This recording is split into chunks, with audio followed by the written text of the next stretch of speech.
የእግዚአብሔርን ምክር አላስቀረውባችሁም ማለት በምኩራባችሁ በቤታችሁ እየዞርኩ አላቸው። የእግዚአብሔርን መንግስት የእግዚአብሔርን ምክር ነግሬያችኋለሁ። ከደማችሁ ንጹህ ነኝ፣ በማናችሁም ተጠያቂ አይደለም። ነገር ግን መንፈስ ያመለክተኛል አለ። ለመንጋው ማይራሩ እንደሚመጡ ያመለክተኛል አለ። ለሚቀድሰው ለሚያነጻው ርስትንም እንድትካፈሉ ለሚያደርገው ለጸጋው ቃል አደራ ሰጣቸዋለሁ። ይሄም ቸርች ነው ኤፌሶን ላይ ጳውሎስ ጢሞቴዎስን ያስቀመጠው። ስለዚህ ምን ይያለው መሰላችሁ? አንተም የምድር ዘመንን ትጨርሳለህ፣ ግን እይታ ያስፈልግሃል አለው። ለምን? ቤተክርስቲያን የክርስቶስ ነች፣ የግለሰብ አይደለችም፣ የማንም አይደለችም። ቤተክርስቲያን የሞተላት አለ፣ የመጥቶ ደግሞ የሚወስዳት አለ፣ ያዳናት አለ። አንድ አማኝ ጮህ እስኪ አሜን ይበለኝስ።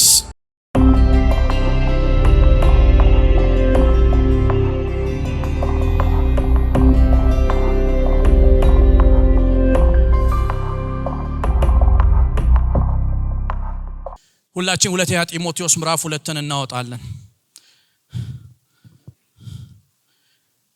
ቁጥር 1 በጌታ በኢየሱስ ክርስቶስ ስም አነባለሁ። እንግዲህ ልጄ ሆይ አንተ ቅድም የተዘመረውን አስሙ፣ በክርስቶስ ኢየሱስ ባለ ጸጋ በርታ።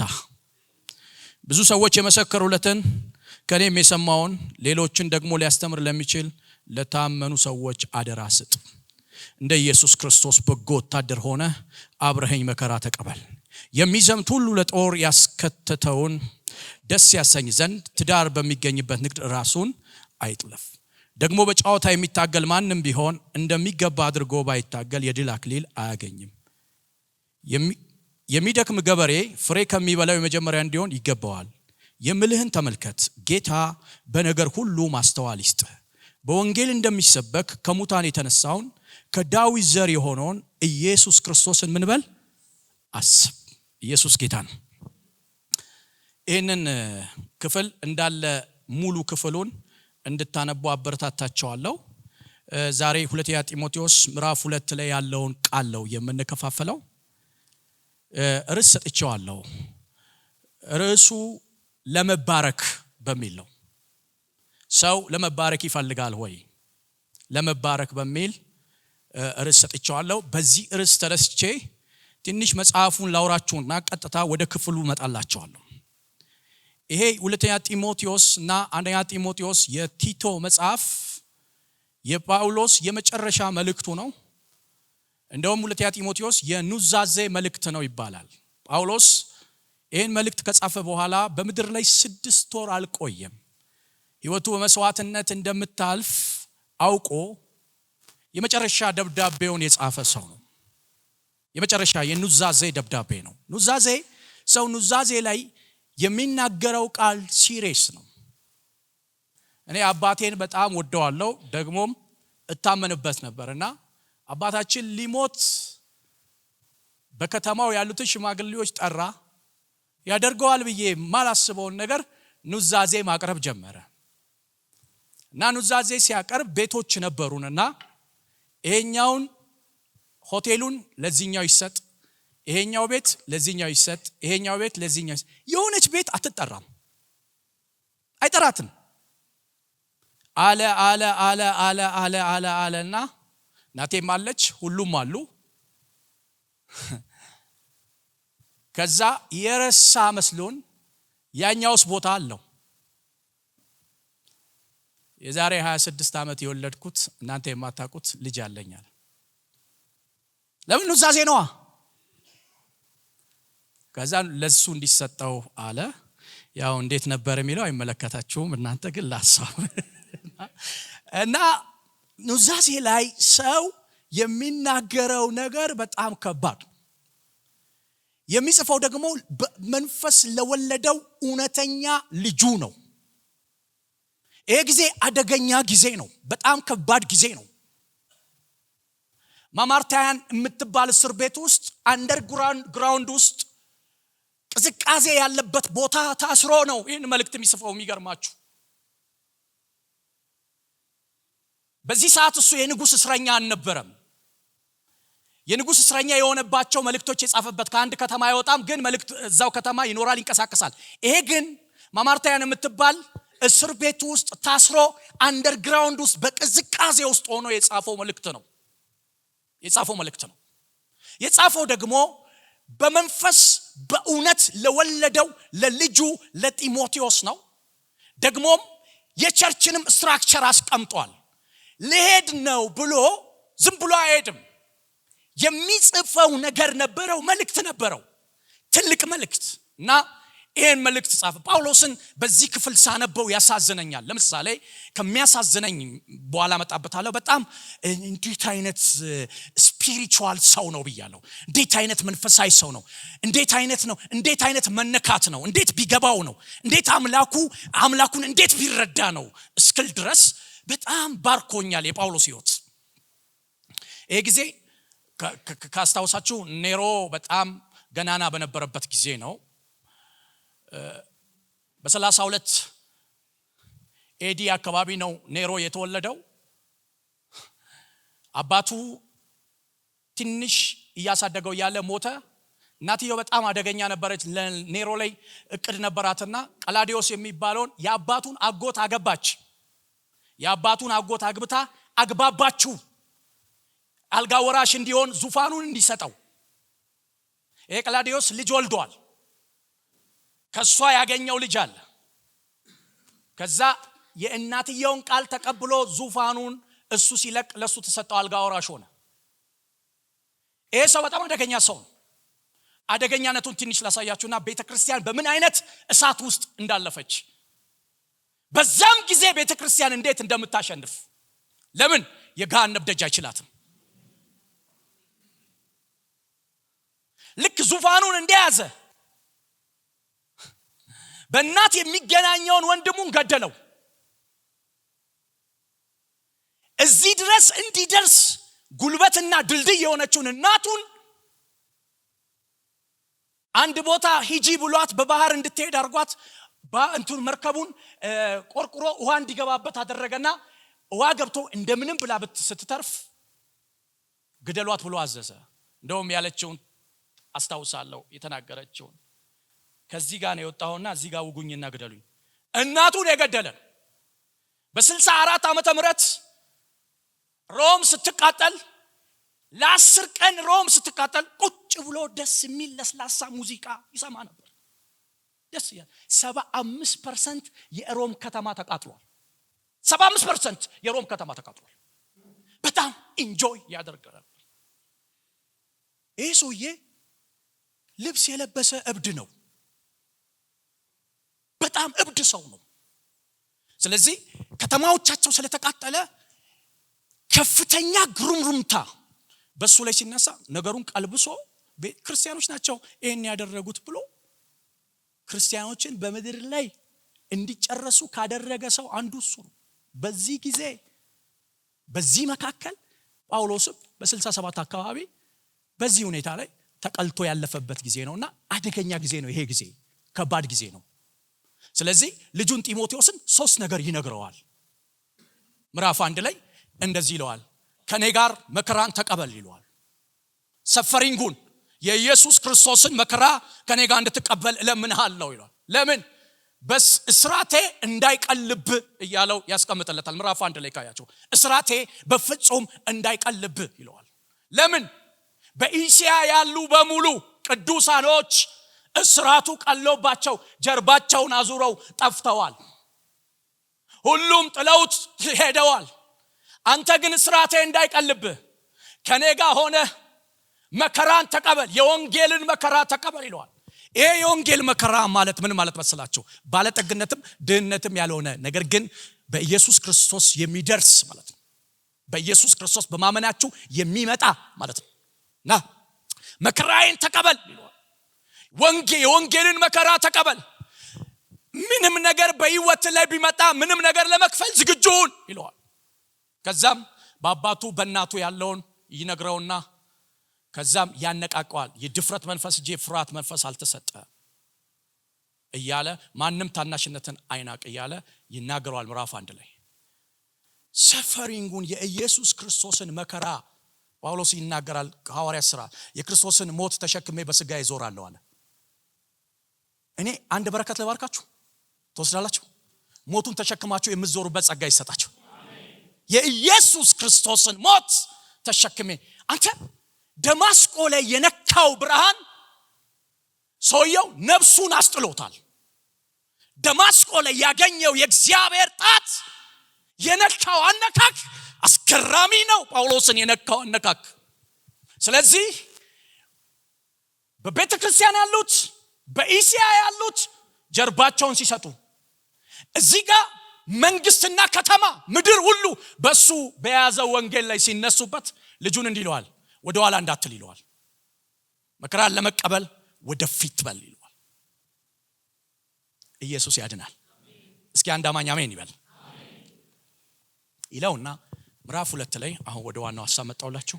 እንግዲህ ልጄ ሆይ ያለው ይህ ነገር የሚበረታው ይህ ነገር ጉልበት የሚገኘው ይህ ነገር ኃይል የሚገኘው በማንም አይደለም ይለዋል፣ በክርስቶስ ኢየሱስ ባለ ጸጋ ነው። ለምን ጳውሎስ ሊሄድ ነው? ቤተክርስቲያን በእነዚህ በነጢሞቴዎስ በሚሴንጀሮቹ እጅ ልትወድቅ ነውና አንድ ስትራክቸር ይሰጠዋል፣ ትልልቅ ነገር ይሰጠዋል። ምን ይለዋል? አንተ አለው እኔ አለ የጽድቅ አክሊል ይጠብቀኛል። ለምን? ጻድቅ ፈራጅ ከሆነው ከነገስታቱ ንጉስ ከጌቶቹ ጌታ ልቀበለው። ለምን? ህይወቴ በመስዋዕትነት ልታልፍ ቀርባለች። አንተ ግን ያንን ሩጫ ለመጨረስ አንድ ነገር ያስፈልጋል፣ ግሬስ፣ የእግዚአብሔር ጸጋ። ኃጢአተኝነትን፣ ዓለማዊ ምኞትን እኔ ነገር ያስክዳል። ሞት ፊት ጉልበት ይሰጣል ጸጋ።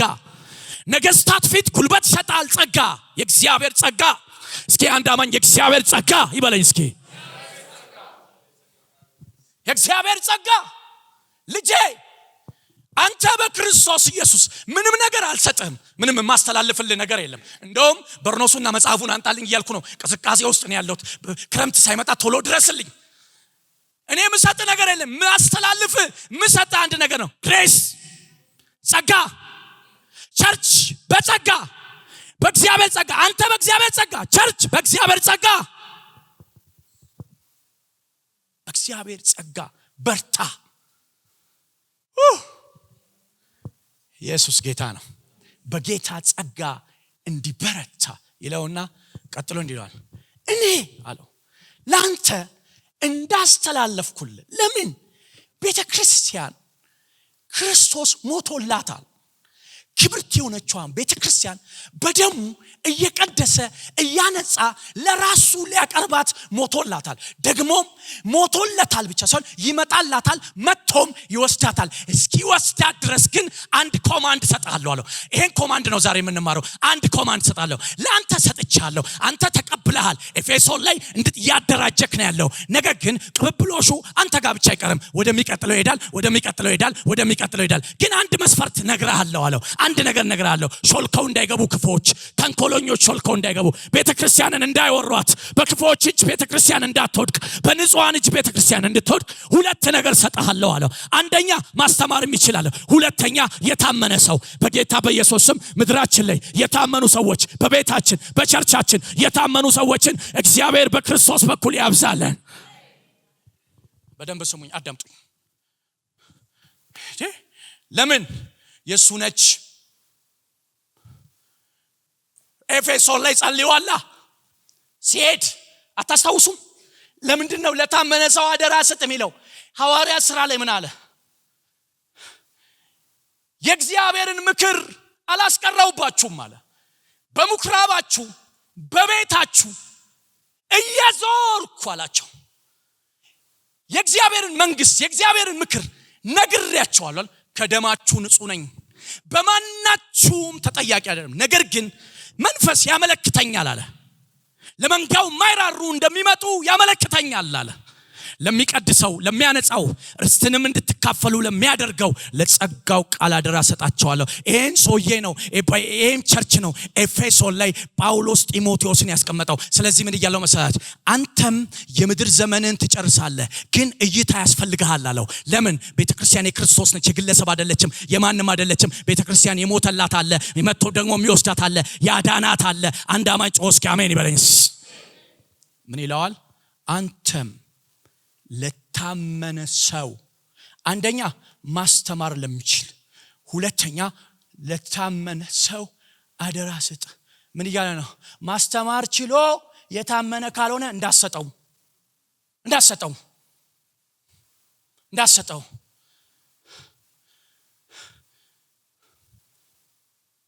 ከሰፈር አውጥተው የተሰቀለበት የራስ ቅል የሚባል ሰፈር አለ። እርቃኑን አጥንቱ እስኪቆጠር ድረስ የተገረፈበት ህይወቱን የሰጣት የሞተላት ያያታል ቤተ ክርስቲያንን። ስለዚህ አንድ ነገር ልንገርክ፣ አንድ ነገር ይግባክ። ለታመነ ሰው ለምን ቅብብሎሹ አንተ ጋር አይቀርም፣ እየቀጠለ ነው የሚሄደው። አንተ ግን ልጄ ምነግር ነገር አለ። ነገርህን ከታመኑ ሰዎች ጋር አርግ። ከብቃት አትነሳ፣ ከታማኝነት ተነስ። ለምንድን ነው እንደዛ የሚለው? ለምንድን ነው እንደዛ የሚለው? አሁን ስሙኝ በቃሽ። ለምንድን ነው እንደዛ የሚለው? ኢየሱስ ክርስቶስ ዮሐንስ ወንጌል ምዕራፍ 10 ላይ ይሄ የታመነ የሚለው እኮ ካለ መስረቅ ጋር የተያያዘ እኮ አይደለም። አደገኛ ነገር ነው ወንድሞቼ እናቶቼ፣ ከባድ ነው። ያ ጊዜ ወደዚህ ጊዜ ቢመጣ ከባድ ነው።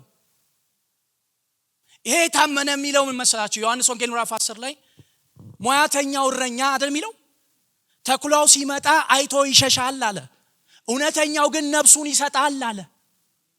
አንተ ይኸውልህ አለ ነፍሱን ለሚሰጥ ለሚኖርበት ሳይሆን ለሚሞትለት እንዲህ አይነት ኢንቲግሪቲ ላየበት ሰው አሳልፈህ ስጥ ይለዋል። አሜን። እስኪ አንድ አማኝ አሜን ይበል። መጣላችኋለሁ። ታማኝ ሰዎች ዳዊት ከጸለየው ጸሎት ደግ ሰውና ታማኝ ሰው ከምድር አልቋል ያለው። ዛሬ አይደለም ቸርችን ሚስጥር ራሱ መስጠት አንችልም። ሚስጥር ራሱ መስጠት ከባድ ነው። ሰው ስለሆነ ሚስጥርህን አትነግረውም። እግዚአብሔር ደግሞ የሚባርከው ታማኞችን ነው። አሜን ትላላችሁ? እስኪ አንድ 3 ነገር ላሳያችሁና በምን እንደምንታመን ደግሞ 3 ነጥብ አውጥቼ እንጨርሳለን። ለታመነ ሰው ለምንድን ነው አደራ መስጠት የሚለው?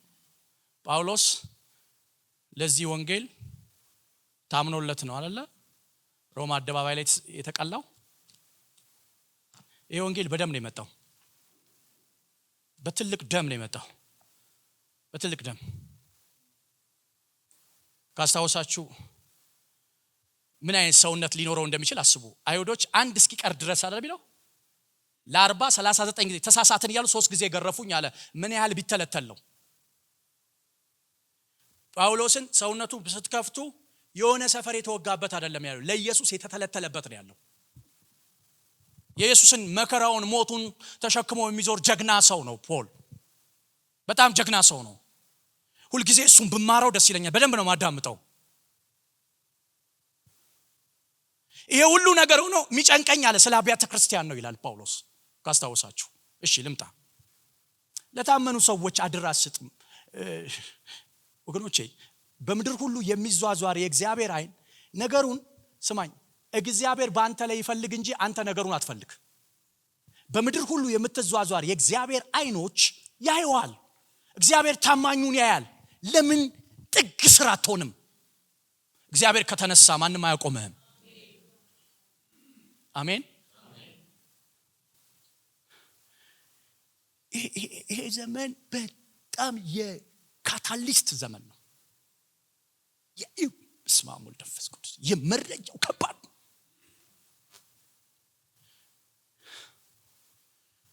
ስሙኝ እስኪ አንድ ሰው ዳዊት ጋር ልሰዳችሁ። ዳዊት የማንን በግ ነበር የሚጠብቀው? የአባቱን አይደል? ሄሎ በኢየሱስም ተናገሩ። የአባቱን በጎች ነው የሚጠብቀው። ዳዊት ድርሻው ምንድነው? መጠበቅ። መሸጥ ድርሻው ነው? አይችልም። ማረድ አርዶ መብላት አይችልም። መጠበቅ ነው። ያ የሚጠብቀው ደግሞ ጥቂት በግ ነው። በጣም በዛ ቤት ልኬት ነው የሚጠብቀው። ያው የሚጠብቅበት ቦታ ጫካ ነው። የሚገርማችሁ ግን አደራ በተሰጠው ነገር ላይ የሚመጡ ነገሮች ነበሩ። እስኪ በሱ ጫማ ውስጥ እግራችንን እናጥልቅና አንዳንድ ነገር እናውራ። አደራ በተሰጠው ነገር ላይ ከሚመጣው አንደኛ እኔ ፓላስታይን ምድር እዛ በረሃ ውስጥ ድብ ምን እንደሚሰራ እግዚአብሔር ይወቀው። ድብ እኮ በረዶዋማ ሀገር ነው መኖር የለበት። እየሰማችሁ ነው? አንበሳና ድብ ይመጣል። የሚመጣው ዳዊትን ፈልጎ አይደለም፣ በጎቹ ፈልጎ ነው። ደግሞ እኔ አንበሳው የሚገርመኝ መጽሐፉን አንብቡት። አንደኛ ሳሙኤል ምዕራፍ 16 17 ስታነቡ በጣም ጥቦቱን ነው የሚወስደው። በከሉ ነው የሚወስደው። ጥቦቱን ነው የሚወስደው። አንበሳው በጉ ቢበላ ሌላ በግ ይተካል። ዳዊት ቢበላ በማን ይተካል? በማን ነው ይተካው? ዳዊት በማን ነው ሊተካ የሚችለው? የሰማችሁ ነው። በማንም ሊተካ አይችልም። ግን የመጣ የሚወስዳቸው ነገሮች ነበሩ። እስከ መውሰድ ይችላል፣ እስከ መብላት ግን አይችልም። እረኛ አላቸው። የሚገርም እረኛ ይከታተለዋል፣ ያስጥለዋል። በታሪክ ውስጥ ደግሞ አንበሳን ያስጣለው ስለሌለ በጉን ይተውና ፊቱን ወደ አስጣለው ያዞራል። ይይዘውና ይቦጫጭቀዋል። በምድር ሁሉ የምትዟዟሩ አይን እግዚአብሔር ያየዋል። የራሱ ጉዳይ አይልም። ዳዊት ታማኝነቱ በራሱ አይደለም፣ በሰው ነገር ላይ ነው። በሰው ነገር ላይ በጣም ታማኝ ነው። የሚገርም ታማኝ ሰው ነው። የሚገርም ታማኝ ነው። እግዚአብሔር ያያል በሰማይ። በጉ ይወላችሁ መሸጥ የሚችለው እሰይ፣ ማረድ የሚችለው እሰይ። ዳዊት መጠበቅ ለሚጠብቀው፣ ለማይሸጠው፣ ለማያርደው ህይወቱን ይሰዋል። እናንተ ኢየሱስ ከሰማይ ራሱን አየበት። አየው እግዚአብሔር፣ ተመለከተው እግዚአብሔር። እንዴት ባረከው መሰለ። ገንዘብ አይደለም የሰጠው፣ እስራኤልን ነው የሰጠው። እግዚአብሔር አበራረክ ያቅበታል። እንዴት መባረክ እንዳለበት፣ እንዴት መባረክ እንዳለበት። ለዚህ ከሆነ ሳውል ካጠፋ በኋላ እግዚአብሔር ሳሙኤልን ቀሰቀሰውና ወደ እሴይ ቤት ሂድ አለው። ምቀባው ሰው አዘጋጅቻለሁ አለው። እግዚአብሔር እንጂ መዘጋጀቱን የሚያውቀው ዳዊት አያውቅም። ዳዊት የሚያውቀው መጠበቁን ነው። አንተ መዘጋጀቱን የማወቅ ግዴታ የለብም። መጠበቁ ላይ ግን ታማኝ ሆነ ቀጥል። ያዘጋጀ እግዚአብሔር ይመጣል። ያዘጋጀ እግዚአብሔር ይመጣል። እግዚአብሔር ታማኞችን በዘመኑ ውስጥ አያልፍም። በታሪክ ውስጥ እግዚአብሔር ታማኞችን አያልፋቸው።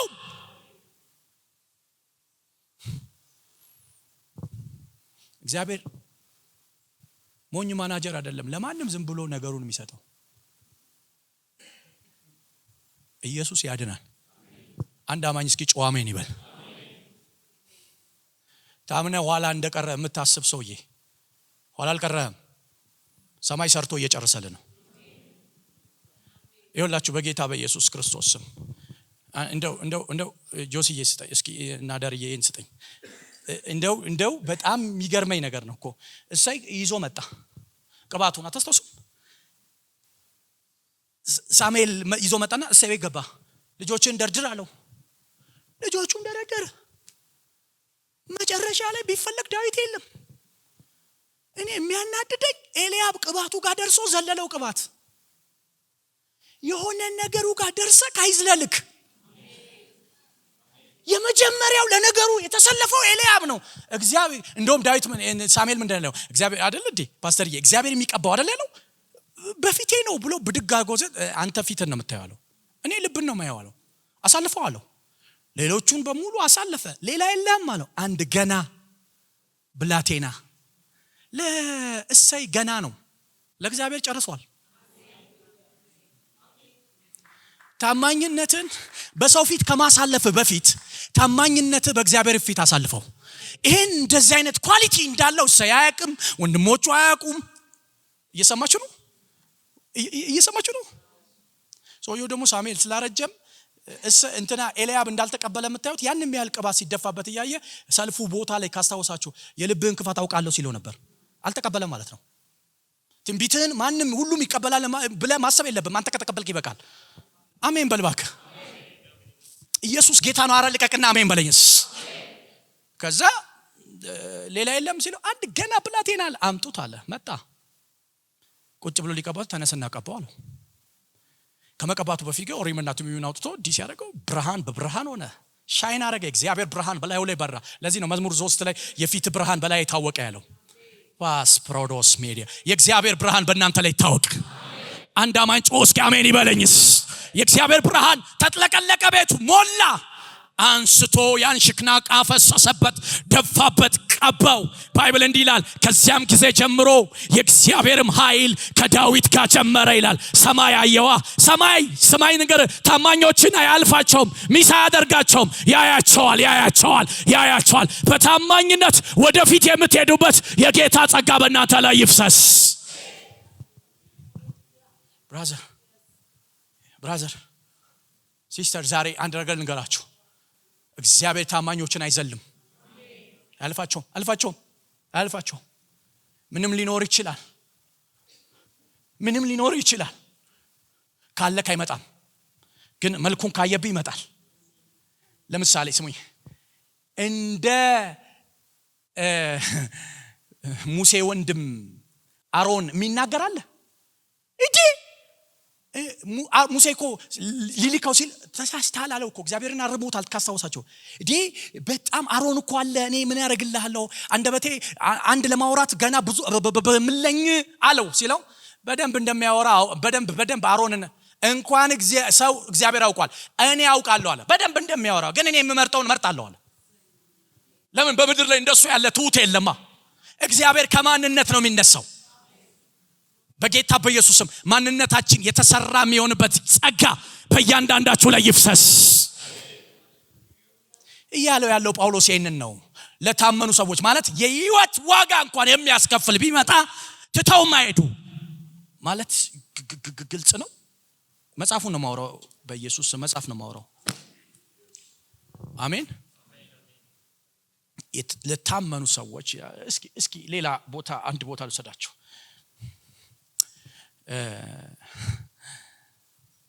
ለምንድን ነው አባቱ እህል እንዳለ ግብጽ ሰማ፣ ላካቸው። ከዛ ሸምተው መጡ። ሲመጡ የግብጹ ንጉስ ዮሴፍ አያውቁትም እነሱ። መረመራቸው፣ ማን እንዳለ አወቀ። ሁለተኛ ስትመጡ ወንድማችሁን ይዛችሁ ነው አለ። አታስታውሱ አላቸው። ለምን? የእናቱም የአባቱም ልጅ ነው፣ ናፍቆታል ራሱ። ስለዚህ ሁለተኛ እንዲመጡ አድርጎ ነው የሰጣቸው እና ሄዱ። ከዛ ነገር ነው አሉት። አባቱ ጮኸ፣ ለምን ነገራችሁት? ስለታናሹ መኖር አለ። እንደውም እንዲህ ብሎናል፣ ፊቴን አታዩም እሱን ካላመጣችሁ ብሎናል አሉት። ምግቡ አለቀ፣ እየተያዩ ሊተላለቁ ነው። ሮቤል ስጠኝ አለ። በፍጹም አለ፣ ነውላላ ነው በኋላ ለሮቤል አይሰጥም። እየሰማችሁ ነው? በፍጹም አይሆንም አለ እግዚአብሔር። ማለት ሶሪ ያዕቆብ አይሆንም አለ። ይሁዳ መጣ። ልጅህን በፊት ካላቆምኩ በዘመኔ ሁሉ የተረገምኩ ልሁን አለው። አራተኛው ልጅ እነ ሲሞን እነ ሌዊ እያሉ አራተኛው ልጅ በፊት የተረገምኩ ልሁን ሲለው እንካ አለው። ልጄን ይዘህልኝ ትመጣለህ አለው። እንካ አለው። ካስታወሳችሁ ግብጽ ገቡ፣ የሚበሉትን በሉ፣ ተስተናገዱ። ከዛ እህል ተሰጣቸው። ግን በትንሹ በመጨረሻው ልጅ አይበት ውስጥ የወርቅ ንጉሱ እንዲገባ አደረገ። መንገድ ላይ የንጉሱን ሚስጥር የሚያቀበትን ሰርቃቸዋል ተብሎ ተያዙ። አይበታቸው ሲቀደድ የቢኒዬ አይበት ውስጥ ጽዋው ተገኘ። ጀግናውን ላሳያችሁ። እስከ ውስጥ ነው የገባው። ግደለኝ አለው። እስከ ውስጥ ነው የገባው። አባቴ አለው ታናሹን ካላየ ይሞታል አለው። ደግሞም ይዤው ስመጣ ወደ አንተ ፊት ይዤው ስመጣ በዘመኔ ሁሉ የተረገም እርግማን ተቀብዬ ነው የመጣሁት አለው። በፊት ባላቆመው ብያለሁ አለው። ከፈለክ አንድ ነገር ልንገርህ አለው። ምትክልውን አለው። እሱ ይሄድ፣ እኔ ልቅር አለው። እኔ ልሰዋለት አለ። አሁን ዛሬ እንደዚህ አይነት ሰው እኮ ጠፍቷል። እግዚአብሔር እነዚህ አይነት ሰዎችን በምድራችን ላይ ያብቅል። አረ አንድ አማኝ አሜን ይበል እስኪ። እኔ ልሰዋ የሚል እኔ ልሰዋለት አለ። ሲያየው ይሁዳ ይኸውላችሁ አይሆንም ቢል እግዚአብሔር ምስክሬ ነው፣ ሰይፉን ይመዛል፣ ግብጽን ይዋጋል፣ ይሁዳ አይመለስም። ለዚህ ነው እግዚአብሔር መጣና መጨረሻው ላይ ያዕቆብ እንደዚያ ልጆቹን በበረከት ሊባርክ ሲል ይሁዳ ገዢ ነው አለ። መንግስት ሰጠው ለይሁዳ። በትረ መንግስት ከይሁዳ አይጠፋም አለ። እግሮቹ በጠላቶቹ ደንደስ ላይ ነው፣ ይሰብራል አለ። ይሁዳ ይተኛ ዘንድ ማን ይችላል አለ። አንበሳ ነው አለው። ሲባርከው። ሮቤልን ግን ነውላላ ነው፣ አለቅነት አይገባውም አለ። የኖሩትን ኑሮ ነው የሰጣቸው። በእግዚአብሔር ፊት የምንኖረው ኑሮ እግዚአብሔር ያየዋል። እግዚአብሔር ታማኞችን ይወዳል። አሜን ትላላችሁ? ታማኞችን እግዚአብሔር ይወዳል።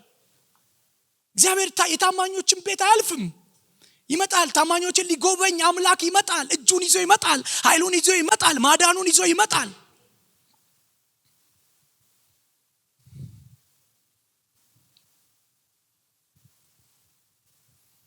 የእግዚአብሔር ዓላማ፣ የእግዚአብሔር ጉዳይ፣ የእግዚአብሔር ፕሮግራም ተፈጻሚ የሚሆነው ይለዋል ጳውሎስ ለጢሞቴዎስ ለታማኝ ሰዎች።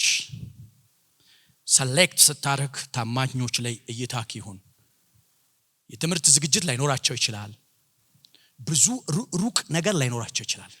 ብቻ የተሰጣቸውን በአግባቡ ማስተማር ከቻሉ ለነሱ ስጣቸው ይለዋል። ባይብል ላይ አይታችኋል?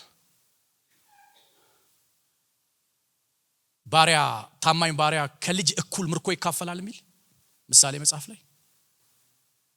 የእግዚአብሔር በረከት ወደ እናንተ እንዲመጣ ትፈልጋላችሁ? እስኪ እጃችሁን አንሱ። በእያንዳንዳችን ላይ እጃችሁን አንሱ። በጌታ የታማኝነት መንፈስ በእናንተ ላይ ይፍሰስ። የታማኝነት መንፈስ በእውነቴ ነው የምላችሁ። እግዚአብሔር ታማኞችን ይወዳል። በተጠሩበት መጠራት የሚመላለሱትን ይወዳል እግዚአብሔር። እቺን ልበላችሁና በሶስት ነገር መታመን እንዳለብን ነጥብ ሰጥቻችሁ እንጨርሳለን።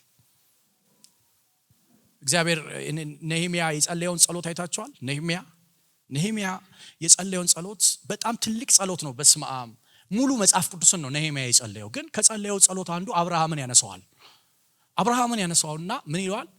በፊት ይለዋል ታማኝ ሆኖ ስላገኘው ይላል። መጀመሪያ ታማኝ ሆነን መገኘት ያለብን በእግዚአብሔር ፊት ነው፣ በግለሰብ ፊት አይደለም። ታማኝነታችንን እግዚአብሔር ነው ማየት ያለበት። እውነቴን ነው የምላቸው። በፊት ታማኝ ሆኖ ስላገኘው የቄጣውያንን፣ የፈሪዛውያንን፣ የያቡሳውያንን፣ የከናናውያንን፣ የሶሪያውያንን ምድር አሳልፈ ሰጠኸዋል። እግዚአብሔር ለማልስጥ እያለ ነው።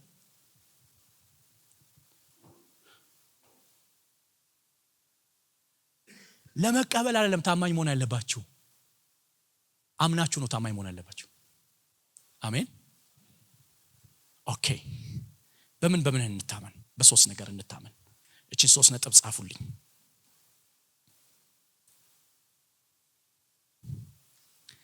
አንደኛ በተሰጠን አደራ፣ እግዚአብሔር እኛ ውስጥ ባስቀመጠው ጸጋ መክሊት ታማኝ ነው። በተሰጠን አደራ፣ በተሰጠን ነገር ታማኝ መሆን ጥሩ ነው።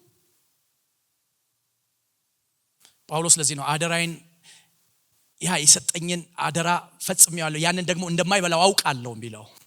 በተሰጠን ነገር ዛሬ በጣም ከተቀበለው መንገድ ሊያወጣን የሚችል ብዙ ነገሮች ከቤት ጀምሮ እስከ አደባባይ በቀን በደቂቃ በሰከንድ ይገጥመናል። እንዳትጠራጠሩ በእያንዳንዱ ነገራችን። ነገር ግን ነገሩን የተቀበለው ከሰው አይደለም ከእግዚአብሔር ነው። ጳውሎስ እኮ ስሙኝ፣ በእስያ ያሉት የአሕዛብ ቤተክርስቲያን ጀርባቸውን ሰጥተውታል፣ ዞር በል አሉት። በስርዓቱ ስቀዋል፣ ንቀውታል፣ አቅልለዋል። ስላቀለሉ ስለናቁ ስለከፋው ተልኮውን አልተወም። አንዳንዴ ደግሞ ስሙኝ፣ ከውጭ መገፋት ይልቅ የውስጥ መገፋት ከባድ ነው። የሚጠይቀው አጥቷል። የት እንዳለ እንኳን የት እስር ቤት ውስጥ እንደተጣለ እንኳን አያውቁም። በዚህ ውስጥ ሆኖ ታማኝ ነበረ። ተልኮውን ፈጽሞ ሄደ። ሩጫውን ጨርሻለሁ አለ። ልባርካችሁ፣ በእናንተ ልብ ውስጥ የሚሮጥ የእግዚአብሔር ሩጫ ይለቅ። አሜን። እስኪ አንድ አማኝ አሜን ይበል። ሩጫውን እንጨርሱበት። የኛ ቸርች ልጆች አሉ እዚህ መካከል፣ የኩየራው ቸርቻችን የተቀባይ እግዚአብሔር ቃል ቤተክርስቲያን እና ከገጠመኝ ከባድ ችግሮች አሺ ያለ እና ያውቀዋል ችግሩ። አንድ ከባድ ችግር ገጠመኝ በቸርች ደረጃ ማለት ነው። እና ወንዝ ወረድኩ። ዛፎች ነበሩ ወንዙ ጋር። ዛፎቹን የሆኑ ሰዎችን ስም ሰጠው። አንተ እንትናነ አንተ እንትናነ አንተ እንትናነ አንተ እንትናነ አንተ እንትናነ አዋራዋቸው እስኪ በቃኝ እምለውን ብዬ ጨረስኩ ከነሱ ጋር። ለምን ከባድ ነው። ቀጥሎ መቀጠል ወደማልችልበት ደረጃ ደርሻለሁ ብዬ ጨርሼ ወደ ቤት እየመጣሁ ያለ አንድ ድምጽ ሰማሁ። ማንም ብለን የጀመርከው ሚል ለካ የጀመርኩት እሱም ብዬ ነው። እሱም ብላችሁ ከጀመራችሁ አደክሙ። ማንም ብላችሁ ነው የመጣችሁት? ማን ያበራላችሁ? እዚህ ቸርች ማን አመጣችሁ? ብርሃን ያን ቀን ሰፈራችሁ ያ ብርሃን ማን ያበራው? ማን ያበራው? እንንተና አይደለም የሰጣችሁ። ይሄን ህይወት ኢየሱስ ነው የሰጣችሁ። ይሄን ህይወት ንጉሱ ኢየሱስ ጌታ ኢየሱስ ነው የሰጣችሁ።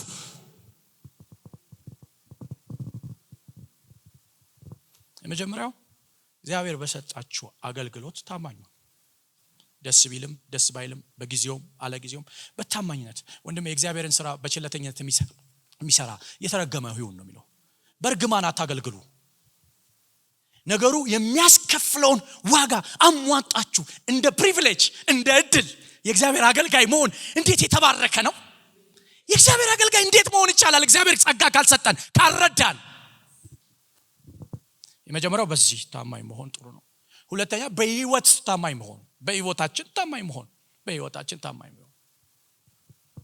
የመጀመሪያውን አንድ ቃል ልስጣችሁና ጳውሎስ እንዲህ አለ፣ ስለዚህ ስለ ጌታዬ ስለተቀበልኩት አገልግሎት አለ ሐዋርያት ሥራ ላይ አጋቦስ እግሩን አስሮ የዚህ ሰው ወገብ ማሰሪያ በኢየሩሳሌም እስራት ይጠብቀዋል። ከባድ እስራት ነው የሚጠብቀው። ጳውሎስ እንደሆነ አወቁ። ከዛ ተው አሉት። ሆዴን አታባቡኝ አለ። እናንተ ምን አይነት ጀግና እንደሆነ የጌታ መንፈስ አለ በሄድኩበት ቦታ ሁሉ በኢየሩሳሌም እስራት እንደሚጠብቀኝ ነግሮኛል አለ። በታሪክ ውስጥ መጽሐፍ ቅዱስን አንብቡ። ነገር ከመሆኑ በፊት የሰማ ሰው እሱ ብቻ ነው። ዮሴፍ ሲወረወር ነው ያወቀው ጉድጓድ ውስጥ። ነግሮኛል እስራት እንደሚጠብቀኝ አለ። ነገር ግን አለ ስለ ጌታዬ ነፍሴ እንደማትከብር እንደ ከንቱ ነገር ቆጥሬያታለሁ አለ። የኔ ነፍስ አይበልጥም ጌታዬ ነው የሚበልጠው አለ። እንዲህ እኮ መነካት እኮ ነው የምላችሁ። እንዲህ አይነት መነካት እኮ ነው እያወራኋችሁ ያለሁት። እንዲህ አይነት መነካት ቤታችን ይግባ። እሳቱ ሚነድ ይሄ እሳት በፍጹም አለ ሞት ለኔ ትንሽ ነው አለ። መጀመሪያም ወስኜ ነው ሮሜ ላይ አለ ከፍታ ዝቅታ ልዩ ፍጥረት የሚመጣ ሁሉ ነገር ከክርስቶስ አይለዩኝም ብያለሁ አለ። ስለዚህ በተሰጠን ነገር ታማኝ መሆን ጥሩ ነው። በተሰጠን ነገር እግዚአብሔርን ስናከብረው እግዚአብሔር ያከብረናል። ሁለተኛ በህይወት እግዚአብሔርን ማክበር። በህይወታችን እግዚአብሔርን እናክብረው። እንደ ዮሴፍ እንደ ናቡቴን በህይወት እግዚአብሔርን ማክበር። የጢፋራ ሚስት የጠየቀችው ጥያቄ አይታችኋል። ወድቀን አናገልግል። ወድቀን ላይፋችን አቢዩዝ ሆኖ ላይፋችን ከእግዚአብሔር ጋር ተጣልቶ እግዚአብሔርን አናገልግለው። መሰዊያውን አናርክሰው። እውነት ሁሉን የሚቆጣጠር አይን ያየናል። አልተናገረንም ማለት አላየንም ማለት አይደለም።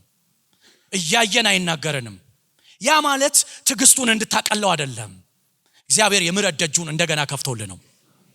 አረ አንድ አማኝ አሜን ይበል። በጣም በህይወት እግዚአብሔርን ማክበር እንዴት ደስ ይላል። በላይፍ እግዚአብሔርን ማክበር እንዴት ደስ ይላል። በተለወጠ መንፈስ በተለወጠ ህይወት እግዚአብሔርን ማክበር እንዴት ደስ ይላል። እግዚአብሔርን ማክበር በህይወት እግዚአብሔርን የሚያከብሩ ሰዎች ጉልበታቸው የቱ ጋር መሰለ? ጓዳቸው ውስጥ አምላካቸው አለ። በጓዳቸው አደባባይ ላይ አይክዱትም። በጓዳቸው ግን አምላካቸው አልተካደም፣ ይኖራል። በጓዳቸው እግዚአብሔር የተካደ አይደለም፣ የተከበረ ነው። ምንጣፋቸው ላይ ጸሎት አለ፣ አምልኮ አለ፣ እግዚአብሔር አለ።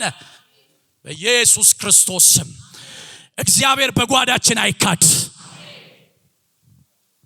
ይሄ ነው በህይወት እግዚአብሔርን ስናከብረው እግዚአብሔር ያከብረናል፣ በረከቱን በእኛ ላይ ያመጣል። 2 ደቂቃ አለችን። ሶስተኛ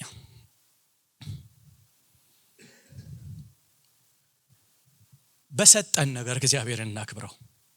በእውነት ሁሉን የሚመረምር አምላክ ያይናል። ሁሉን የሚመረምር አምላክ ያይናል። በሰጠን ነገር እግዚአብሔርን እናክብረው። እግዚአብሔር ሰጥቶን እንድናከብረው ይፈልጋል፣ ያይናል። በሰጠን ነገር እጃችን ላይ ባለው ነገር ልናከብረው ይገባል። እንደ ፍላጎትህ ሳይሆን ቤትህን መምራት ያለብህ እንደ ፍላጎቱ፣ እንደ ሐሳብክ ሳይሆን ቤትህን መምራት ያለብህ እንደ ሐሳቡ። ለምን መሰለክ?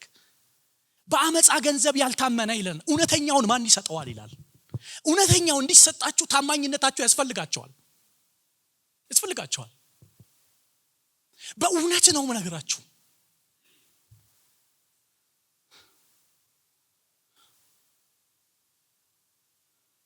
ዛሬ ወደ ቸርች አስራት የሚያመጡ መባ የሚሰጡ በተሰጣቸው ነገር እግዚአብሔርን የሚያከብሩ ያላቸውም የሌላቸውም አይደሉም፣ የተነኩ ብቻ ናቸው። እግዚአብሔር የነካቸው ብቻ ነው። እያላቸው ላይሰጡ ይችላሉ። ኢዚ ነገር በአዲስ ኪዳን ይሰጣል አይሰጥም? እስኪ ሰጠና እንበል ሳትል ይሰጣል አይሰጥም ትላለህ? ይሰጣል ጥቅስ ሳለ እንዴ? እንዲህ እኔ መጽሐፍ ቅዱስ ላይ ባወጣልህ እኮ ጉድ ስጥ የሚል ነው የሚበዛው። መጽሐፍ ቅዱስ ሰጠ ለምስኪኖችም ዘር ጽድቁ ለዘላለም ሆኖ ይኖራል። ስትዘራው ነው እግዚአብሔር የሚያበዛክ። እውነቴን ነው የምላችሁ። ሲሪየስ ሁኑ። እግዚአብሔርን በሰጣችሁ ነገር ስታከብሩት እግዚአብሔር ያከብራችኋል። እግዚአብሔር ባልሰጠን ነገር አይጠይቀንም። በእውነት ይሄ አገልግሎት በእኔ ህይወት እንደገና እንዲደገም አልፈልግም። አንድ ጊዜ ያጋጠመኝን እቺን ብዬ ጨርሳለሁ። እዚህ ጎስፐል ላይት ቸርች ቤተክርስቲያን ውስጥ እኔ እንደዚህም አይደለሁም። እኔ እንደዚህ አይነት ጆሲን በዚህ መንገድ አትፈልጉት። 317,000 ብር አየው በቁጥር እንደዚህ እያገለገልኩ 300ን ፈልጋለሁ ስጠኝ በለው አለኝ። ድምጽን የሰማሁት በአካውንቱ 317,000 ብር ከዚህ ሳንቲም ያለክ ሰው አለ እዚህ ጉባኤ ውስጥ። እግዚአብሔር እባርከዋለሁ አላለኝም፣ ምንም 300ን ፈልጋለሁ ብሎኛል። ሲጮው እውነት አልመሰለኝም። በትክክል ስለሰማውም ስላየውም ነው የምነግራችሁ። ቁጥሩን አየው፣ ከዛ ሰማው። ይሄው አለ እኔ ያለውበትን የባንኩን ዕዳ እኔ ነኝ የማውቀው፣ እግዚአብሔር ከፈለገማ ይውሰደው አለ። ከዛ በኋላ የሆነ ነገር እዛ ቤት ተፈጠረ፣ ምክንያት አድርጎ እሱን ማለት ነው። አሁን እኛ እኮ ቁጥር መጥራት ነው የቀረን፣ እንደዚህ ይዛሃል ማለት ነው የቀረን። ለምሳሌ ሌላ ቦታ ላይ ይሰጣሉ፣ እውነተኛ ቤት ላይ ለመስጠት ሰው በጣም ንፉግ ነው። የንፉግና መንፈስ እጃችንን እናንሳ። ይሄን ነገር መመታት አለበት። በጌታ በኢየሱስ ስም የተመታ ይሆን። አንሱ እጃችሁ፣ የእውነቴን ነው። አንሱ እጃችሁን አንሱ። እግዚአብሔርን ባለን ነገር የምናከብርበት፣ ሰተን የማንጠግብበት የጌታ ጸጋ በእኛ ላይ ይፍሰስ። ያኔ ታዩታላችሁ የመጀመሪያ እንዴት እንደሚባርካችሁ ብዬ ጨረስኩ። በጤና ይባርካችኋል። እውነት የጤና ዋጋው ስንት ነው ተነግሩኛላችሁ? ጤና ዋጋው እውነት እግዚአብሔር በጤና ይባርካችኋል። አንዳንዴ ደነግጣለሁ። ልጆች አሉኝ። አንዳንዴ ሆስፒታል የሚሄድበት ሰው መጠይቅበት ጉዳዮች ይፈጠራሉ። ታውቃላችሁ እግዚአብሔር በምህረቱ ቤታችንን ይዞ እንጂ የ300,000 ብር በላይ ጥያቄ ቢመጣ መመለስ የማንችል ብዙ እንዳለን እውነቴን እኮ ሙላችሁ። እግዚአብሔር እንዴት ሊመሰገን እንደሚገባው ብታስቡ። እውነት ከዚህ በኋላ ባለኝ አመሰግነዋለሁ፣ ባለኝ አከብረዋለሁ። ለጌታ ክብር እንሰጣለን። እግዚአብሔርን ታላቅ እናደርጋለን፣ በፊቱ እናጨበጭባለን።